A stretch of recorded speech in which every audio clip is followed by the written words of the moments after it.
It's sad to say, but I truly believe that when the September 2025 Nintendo Direct flashed up that fateful image of Mario Tennis, this was truly the setting of Golden Sun as a franchise forever.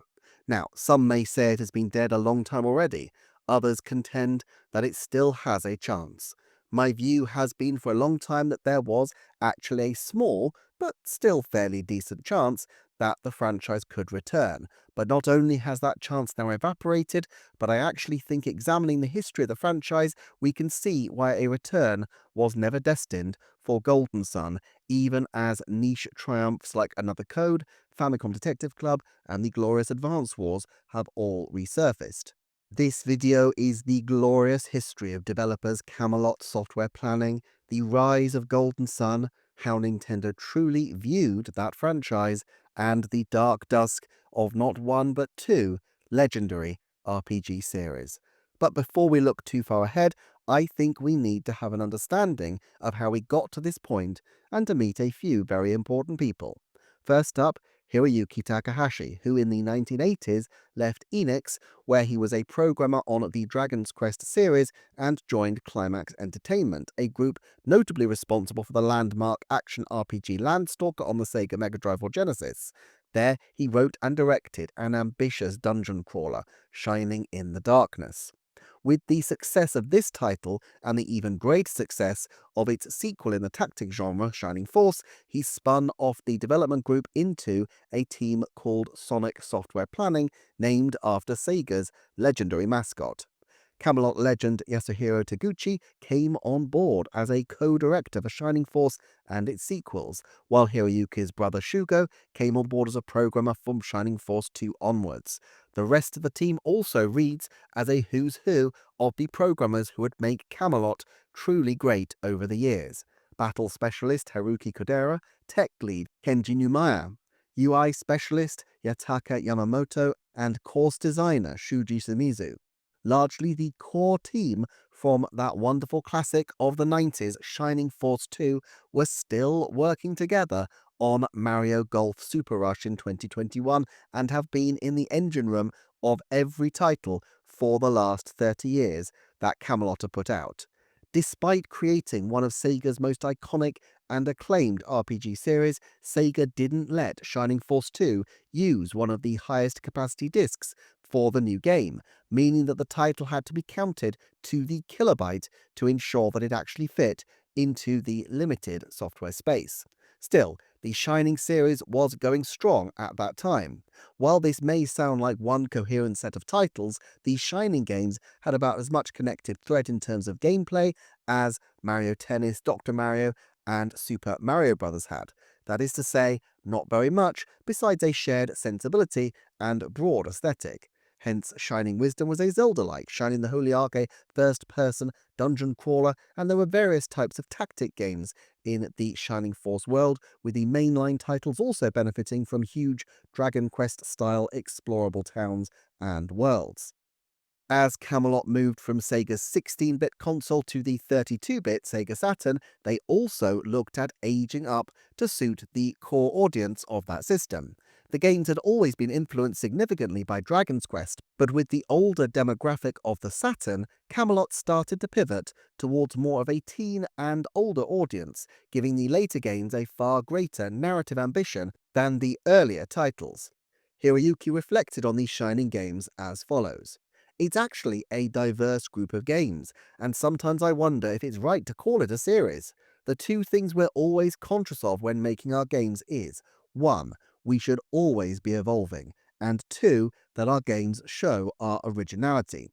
Those are very important to us.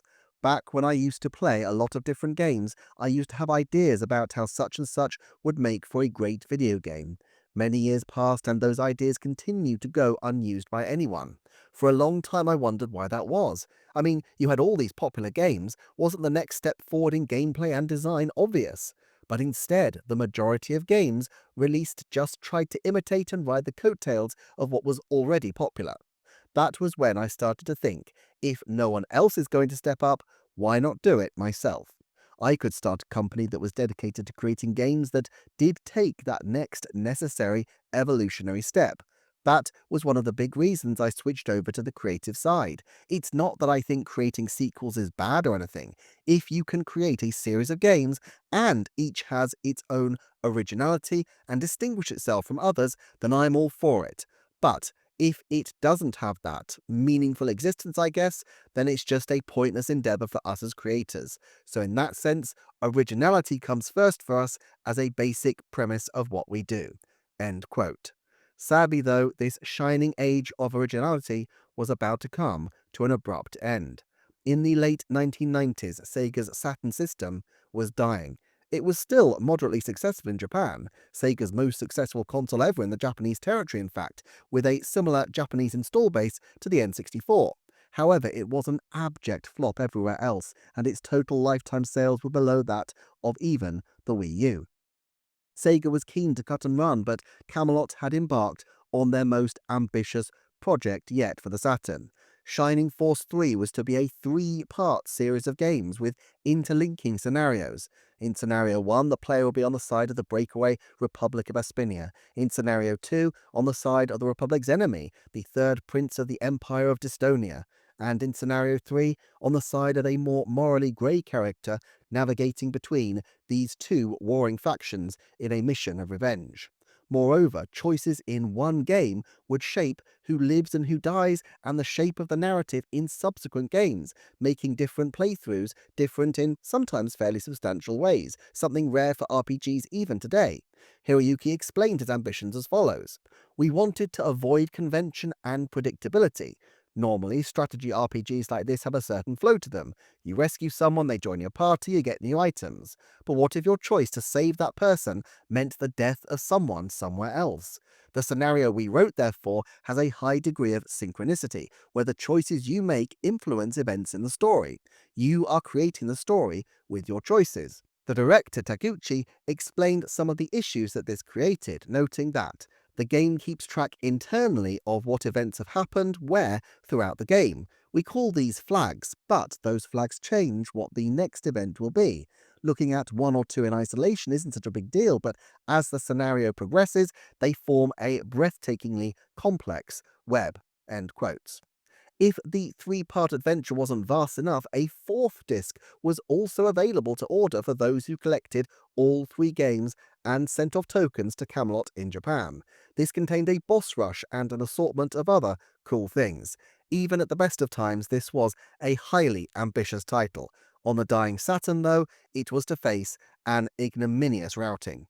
In Japan, all three scenarios released, but in the West, where the Camelot Shining games were actually relatively popular compared to other games in the genre, and indeed compared to Shining Force's reputation in Japan itself, the story was edited to turn a tense cliffhanger for the first part into an abrupt wrap-up.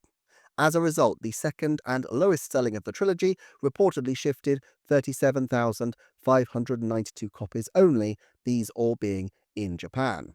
Assuming that the total run was about 40,000 for the Scenario 2 game, and assuming as well that all of them eventually did sell given how rare the games are now, this still puts the game sales at about half the average Saturn title in sales, despite being a major and highly ambitious first-party project with a fairly big name for Sega at least.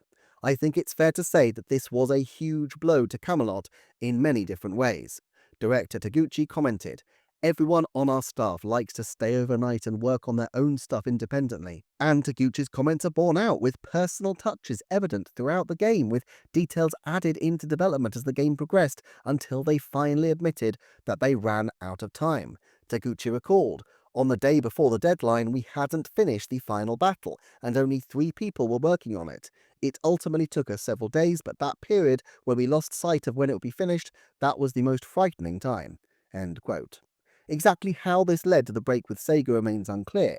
Professionalism would prevent either side from commenting definitively, but it is objectively clear that Sega moved on with the Shining series and commissioned other developers to take the series forward. This wasn't the immediate wish, though, at least on the part of Camelot. Hiroyuki noted in 1998 that the team were highly committed to Shining Force, saying, Camelot has a pretty low turnover rate for employees. It seems that most companies lose something like half or more of their development team, but not us. Many of our staff joined Camelot because they wanted to make a Shining Force game, and for some people, Shining Force 3 was their first project with us. One guy never said anything, so I didn't know, but as we reached the end of Shining Force 3, he told me how he joined because he wanted to make a Shining Force game. That surprised me. All the more so since Shining Force 3 has been called the pinnacle of the series by many. What's interesting though is that many of the staff who are clamoring to make a Shining Force game, they feel satisfied with Shining Force 3 and now want to do another Holy Ark game. Hiroyuki also suggested that they had ideas well into the future, saying, "We created another different battle system. One thing it had was elevation for the terrain. We wanted to allow battles to take place at various heights, with the enemies in the sky, on the ground, and underground. The spell ranges would have been determined by a sphere. That would have allowed for a lot of strategy with magic and targeting. Characters could hide underground and ambush you too. There were lots of ideas we had. We could have added more races too, like mole people. Ultimately, we decided there wasn't enough time to do it effectively, so we shelved that system for a future game. There are remnants of it though, like the ring effect that shows you which characters can take an action in battle." End quote.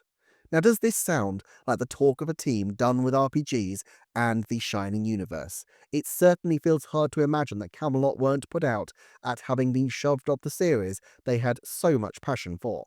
3 years later, when the Shining series re-emerged with Shining Soul for the Game Boy Advance, it was not created by Camelot. The subsequent Shining games did find some success in Japan for Sega, but the series never again got consistently strong reviews in the West, where the Camelot entries remained the gold standard. Of course, we also need to talk about the franchises that Camelot are now associated with, perhaps more strongly even than Shining or Golden Sun games: Mario Tennis and Mario Golf. In 1997, they created a title called Everybody's Golf for Sony PlayStation, their second Sony game and an early sign of them diversifying beyond the Sega sphere of influence. It seems likely that these mechanics helped them get a foot in the door for producing both the Game Boy Color and the N64 Mario Golf games released concurrently in 1999. It's understandable why this team-up would have occurred. Camelot needed guaranteed income, and working on a Mario title is pretty close to offering that, while for Nintendo, the company needed people who had working sports models that would fit into a Mario branding. Next Level Games were approached for Mario Strikers for similar reasons a few years later. They had experience of a very similar Strikers-style game. After Mario Golf, Camelot were approached for Mario Tennis, and while this was a new franchise for Camelot, this was still an era where Camelot were hungry for diverse opportunities and gameplay styles. And they were still hungry to return to RPGs and perhaps make that new Holy Ark style game that had now been bubbling away for several years. And so, perhaps with this in mind, they started pitching a title for the Nintendo 64, but then learned that Nintendo were inviting pitches for their new handheld device, the Game Boy Advance, with a particular age range in mind for their target audience. With Camelot's long track record of turning out with incredible regularity acclaimed RPGs targeting children through to teens, they were an absolutely obvious fit, and so Golden Sun emerged, and here there's one crucial element that must be understood going forward. Golden Sun was pitched and the project was driven by Camelot Software Planning, not by Nintendo. It doesn't take much imagination to see how Golden Sun could easily have been Shining Sun if the rift with Sega hadn't occurred. Indeed, it could easily have been Shining the Holy Ark 2 if there were more graphical capabilities on the Game Boy Advance, and of course it were a Sega title. From aesthetic features like the blue dialogue boxes and narrative sensibility to specific concepts like the multiple viewpoint plots and the Jin system with a concentration on elemental magic, Golden Sun was a true evolution, some would say perfection, of the concepts that Camelot had been experimenting with for years in the Shining games. More to the point, you only need to look at the passion this team had for the Shining series to see that there was unfinished business being exacted here. Now, this is different from most Nintendo IPs.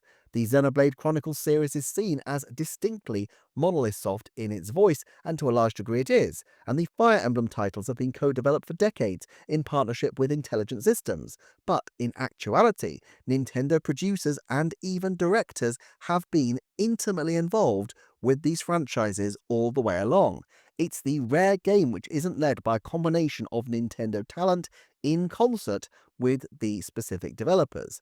Today, both franchises are shepherded by Nintendo producer Genki Okota, who served as a director of the originals of every Xenoblade that made its way to Switch, as well as multiple Fire Emblems including Three Houses. As vital as Monolith Soft and Intelligent Systems were to the whole process, these franchises are also Nintendo down to their fingertips. But what about Golden Sun?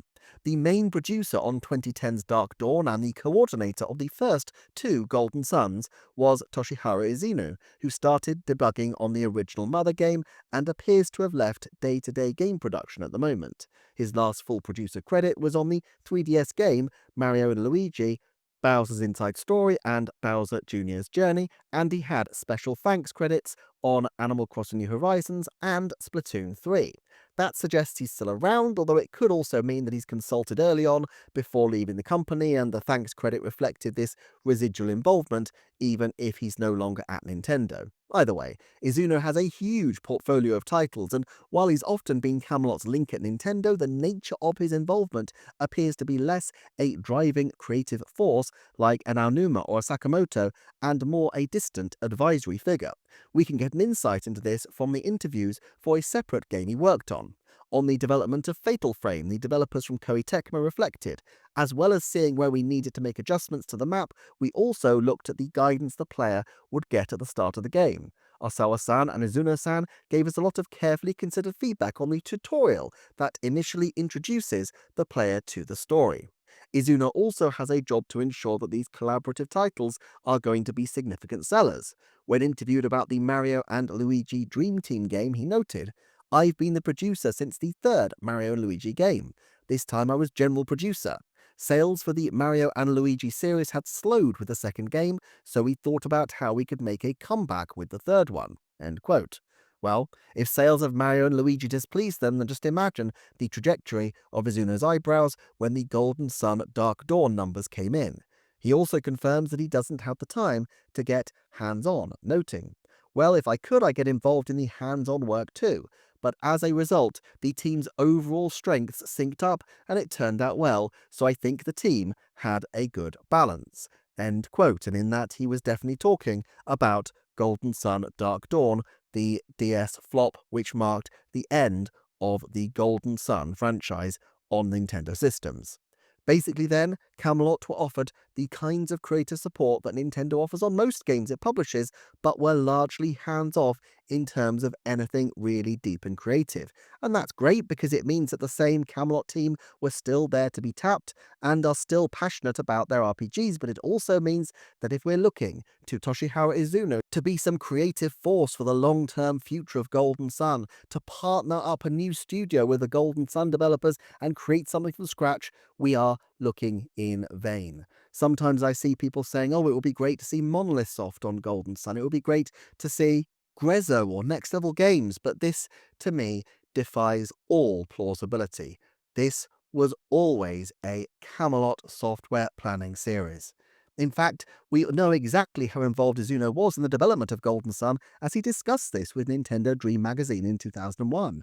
Izuno recounted, "When they sent the Golden Sun plan to us, we tried to estimate what the target age range would be, and they sent us a few different examples of graphics they were thinking of using, given the age of the average Game Boy Advance player."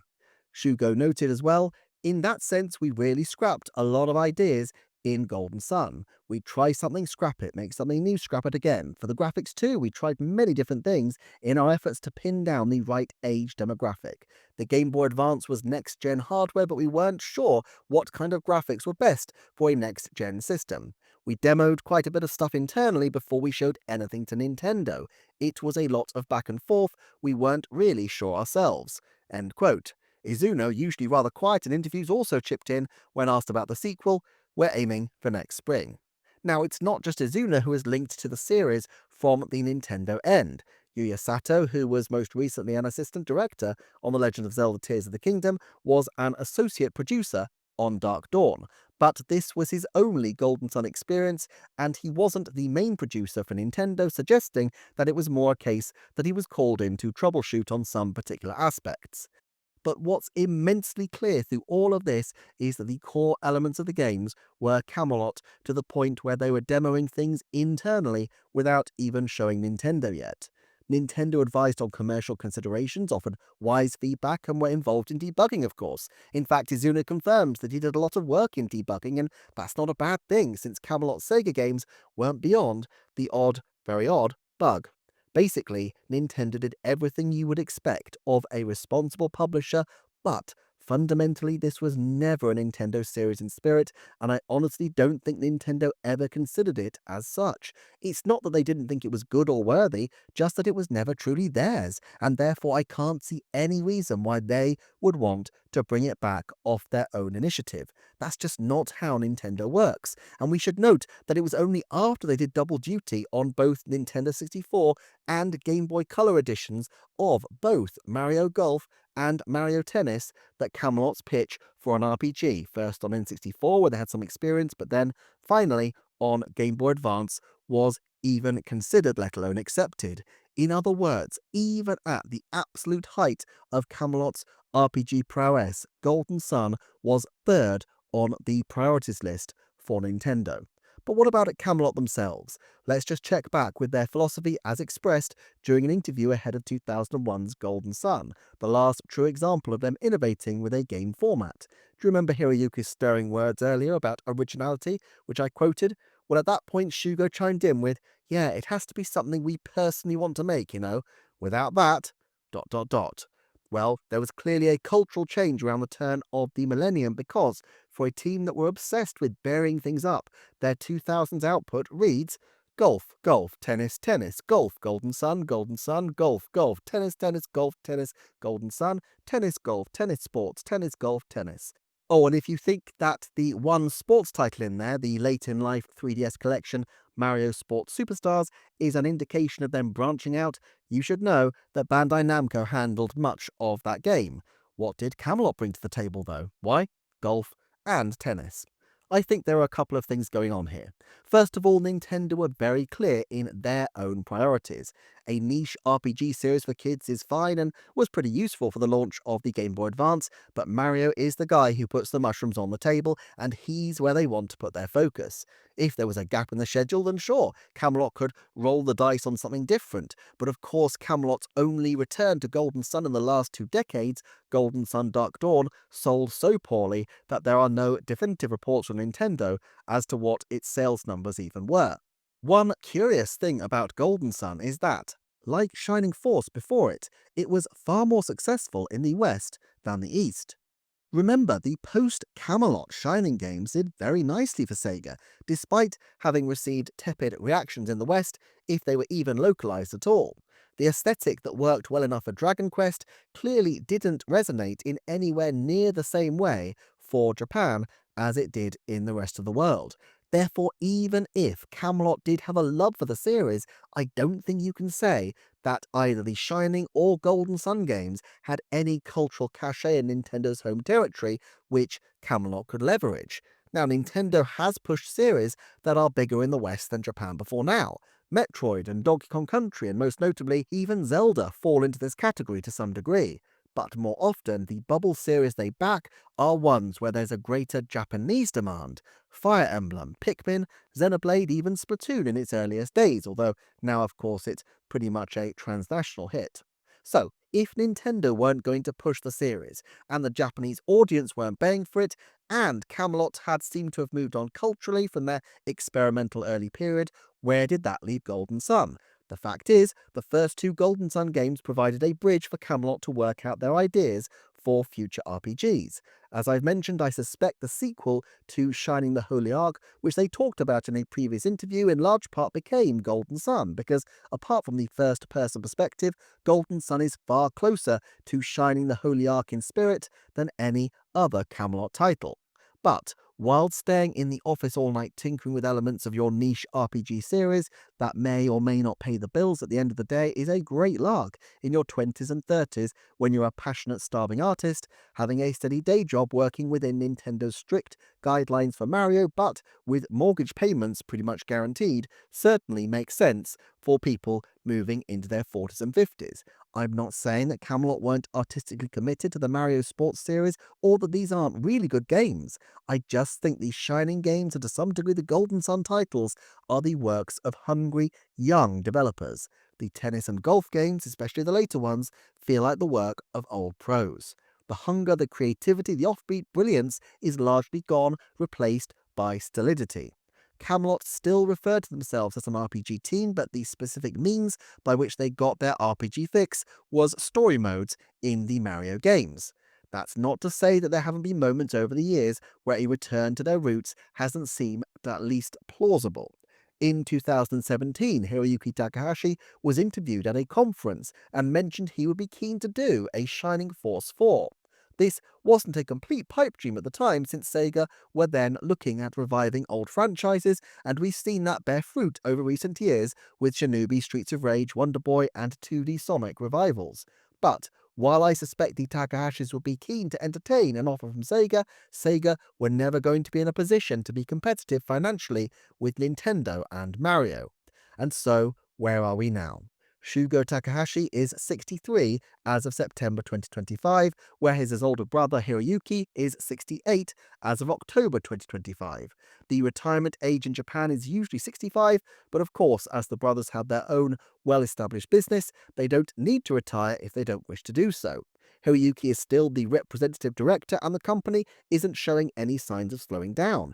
If anything, it's continuing to expand very slightly, hitting 40 people in April 2025. The primary work of the company has been game development for a long time, but they also do some mobile app work. One rather curious wrinkle in all this is a 2024 credit for a game not published by Camelot or Nintendo. Grand Blue Fantasy Relink, a collaboration between Platinum and Cygames, which had a rather torturous development, had credited as one of the supervisors from Sega one Hiroyuki Takahashi. Now, neither Hiroyuki nor Takahashi are enormously rare names in Japan. Indeed, Grand Blue Fantasy has 17 Hiroyukis and 14 Takahashis credited, so the odds of two Hiroyuki Takahashis in the same industry are actually rather high. There's certainly no evidence on the website that Takahashi has left Camelot itself. Then again, if Sega wanted to hire a consultant for RPGs, they could hardly find someone better, and there is other evidence that Sega's eyes were moving towards a revival of the classic Shining games as well. In 2021, a mobile app version of Shining Force was announced. Featuring some gorgeous animation of characters from the 16-bit classics, an advertisement suggested that there was some effort to revive the series in a new form from 2022 onwards. It was being developed by Hive, a Japanese subsidiary of Korean outfit Vespa.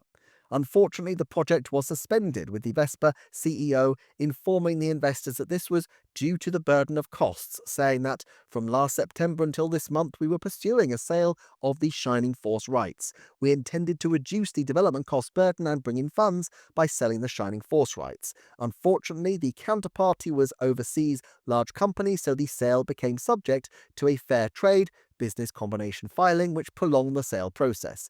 As a result, it could not help our financial statements, so the sale fell through. End quotes. The counterparty is not named, but I don't think there would have been a fair trade filing for a licensor taking back its own intellectual property, so the likelihood is that this was another major company in the mobile gaming space and not Sega, who are, of course, the other major party that would be involved in a Shining Force revival. At any rate, the relevance for this video is that Sega were clearly interested enough in the Shining Force IP, and specifically the Camelot version of the Shining series, to look into a potential revival, even if they didn't commission Camelot directly.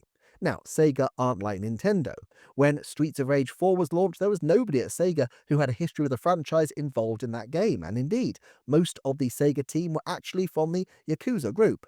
It's by no means certain that if Sega were looking to revive Shining Force, they would look to consult with Hiroyuki Takahashi. But, on the other hand, it would be sensible to do so if the mobile game was only part of a broader Shining Force strategy. With Camelot fairly well established but not having had a major title since 2021, I'm sure the Takahashis wouldn't have objected to some well-paid consulting work for Sega, and that's why I think it's at least plausible that the Grand Blue credit is in fact the same Hiroyuki Takahashi. It's possible even that some of the concept work for the Shining Force mobile title was cannibalized into Grand Blue Fantasy Relink, which does appear to have had a rather tortured development schedule. A further Takahashi credit has emerged as well, 2024's Touhou Gensu Wanderer, where Hiroyuki Takahashi is credited for battle system design, level design, and scripting. On the one hand, it seems unlikely he would go into another company in a junior position, but then again, Camelot is doing a lot of consulting. As Hiroyuki notes in his corporate introduction on the website, that's why we've decided to recruit staff. Our company has always focused on producing flagship titles, and we've been working with a small elite team up until now. Up until now, Camelot has been a company of production specialists. However, just as our development opportunities are expanding from games to computer entertainment, we would like to broaden the range of people we hire, opening our doors to even more talent so that they can fully utilize their talents at our company. End quote. The company has worked on app interfaces and other kinds of non-game functionalities, so it seems plausible to me that hiring a team of industry experts to sort out your RPG's battle system might be a service that Camelot would also offer. Or Occam's razor could win out, and this could be a different Hiroyuki Takahashi. Either way, none of the current top team at Camelot, the group that has remained broadly consistent ever since 1994's Shining Force 2 all the way to 2021's Mario Golf Super Rush, are exactly industry juniors. And we now know that they are working on Mario Tennis Fever for 2026. Granted, it hasn't been officially announced, but if you just look at the dungeons for Mario Tennis, it is very clear that this is another Camelot game. It's likely that the game will be followed by some post-release support, although it's also plausible given the way Nintendo works and the very long lead time for the game that this may already be in the can, and so Camelot could be working on the next thing. Still, if tennis is considered good enough for a second outing, despite having already served up a Switch offering, it's difficult to believe that Mario Golf won't follow as night follows day. I had long maintained that it was at least plausible that Camelot could fit in a Golden Sun before returning to tennis and golf. But if Nintendo are happy to go all in on Mario Tennis, then Mario Golf is likely to have a similar development window, 4 to 4.5 years potentially. Let's say that Mario Golf is released in June of 2030 and has a few months of development afterwards for ongoing support. The next game on Camelot's slate will be starting up around 2031. Shugo will be 68 going on 69, Hiroyuki will be 73 going on 74. Even if the game had a shortened development, they would both be well into their 70s by the time it released, and of course, if Nintendo wanted to release a new console in 2033, then they wouldn't have time to develop a different title before Nintendo would need yet another offering to appease their Wimbledonian appetites. Remember, there's nobody at Nintendo with any particular affinity for Golden Sun. Nintendo's usual practice with revivals is to seek out the people who made the originals so good and learn from them, but those people are at Camelot, not Nintendo. And another thing, did Camelot even want to make a niche RPG instead of tennis and golf? Isn't it rather arrogant to think that they're enjoying making the tennis and golf games less than they would something like Shining Force or indeed Golden Sun? I think there's reason to think that given the prominence of Golden Sun content on their website, they do still have craving to be seen as an RPG company and to be involved with their own RPGs even now. But money talks, and if a Golden Sun commission isn't in the offing, it will be a brave choice during uncertain market times to junk a perfectly good long-term commission doing Mario sports titles to try and tout a new RPG series, especially given Japan's rather cool reception to their efforts over the decades. Still, let's look at the routes Golden Sun or indeed Shining Force could still have to make a return. For Golden Sun, I think the franchise would need the Takahashis, or at least that top team around them who are still of a similar kind of age. Nintendo isn't big on revivals for their own sake, and they've already cashed in their chips with the original Golden Sun duology by putting it on Nintendo Classics, making a remake seem pretty inconceivable to me. Now, the Takahashi brothers show no sign of immediately wishing to retire, but if you look at the Camelot website, there is a huge amount about how the company is a place of mentorship. One person notes, "My seniors carefully and clearly explain things I don't understand at work, so I'm able to learn a lot of skills and knowledge." End quote. Now, this isn't uncommon on game websites where they obviously want bright young game developers to find their feet, but it's pretty clear that the aim is to put Camelot on a more stable, long-term footing by handing over to a new generation. I really don't see any likelihood of there being a pause in the tennis and golf carousel as a result. But even if there were, even if Nintendo decides to pull these sports games in-house, would Golden Sun or Shining Force be where Camelot would go? Both are quite problematic. Out of the two, I think Shining Force actually now has the stronger chance at some kind of return. We know that the Takahashis want to return to the series, even if this meant on a consulting basis potentially. We know that Sega is at least interested in shopping it around. Also, they have in their back pocket a little game called Shining Force 3. The game has aged badly on a graphical front. 32-bit gaming hardly looks as slick as modern outings and doesn't generally capture the same nostalgic appeal as pixel art. It's also trapped on the Saturn, a machine that is notoriously difficult to emulate, although it has been done to success on the Nintendo Switch. However, the actual game itself still holds up to this day on every level. If Sega can commission remakes of Panzer Dragoon and its sequel, there's a logic to say that Shining Force 3 should also be given another tilt. In the ultra long term, it feels too obviously good a game not to one day revive. But because it's not truly just one game but three, albeit three which extensively reuse assets and elements, it would be an expensive project to remount for uncertain reward. For Golden Sun, though, the only possible option that would stop, short of requiring full engagement from Camelot, would be a remake of Golden Sun Dark Dawn by a different studio besides Camelot. We've seen obscure games get remakes before, Another Code, Famicom Detective Club, and more. But here's the thing. Golden Sun Dark Dawn isn't the best regarded in the series. It had a tepid critical reception and it sold abysmally. This is not a title you use to relaunch a series. And while they could in theory redo the first two titles if this were an option, why were the games put on NSO? Link's Awakening was kept off Nintendo Switch Online for years, so the remake could stand alone. Super Mario RPG is still yet to make it, but the remake now makes sense of why that was. I don't think it's impossible that Nintendo remakes a game that's on there, Ocarina of Time for example, but I think we'll be looking at a very substantial remake indeed, rather than something that bears much resemblance to the N64 original. And yet, the original Golden Sun actually still looks pretty good. It wouldn't take all that much polishing to look like a high-end indie game.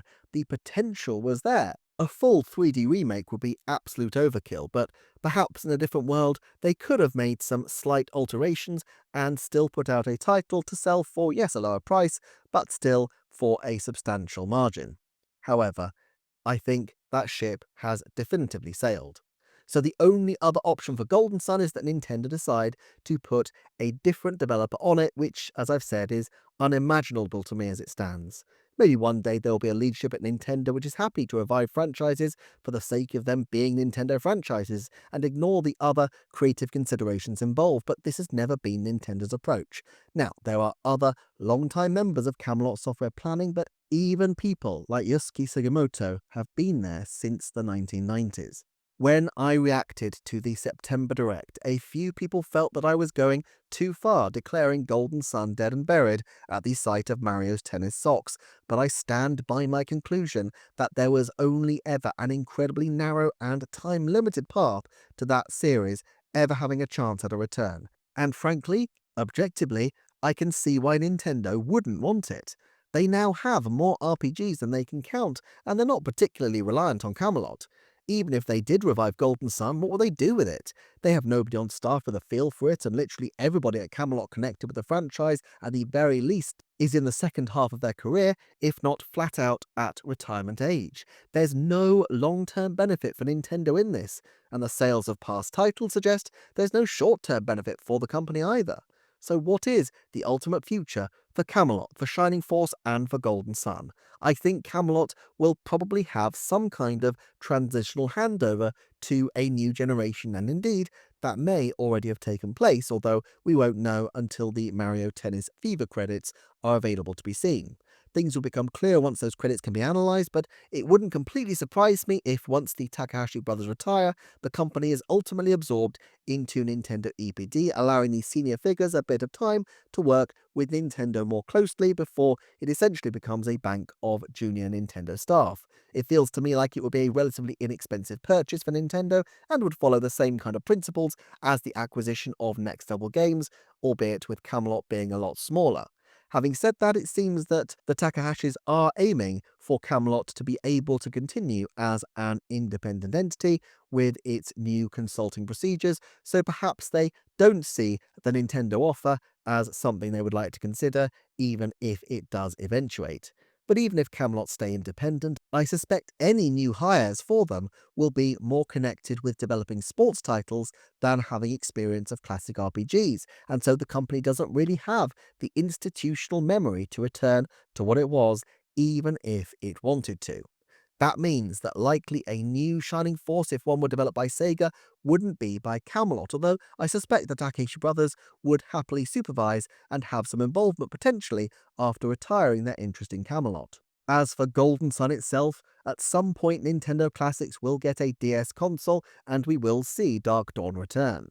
There's a chance that the title gets the odd nod in Smash going forward, and I won't say there'll never be a new Golden Sun game because ever is a long, long time, but for all intents and purposes, I think we need to put the concept to bed and accept that Golden Sun is of its time and almost certainly won't ever return.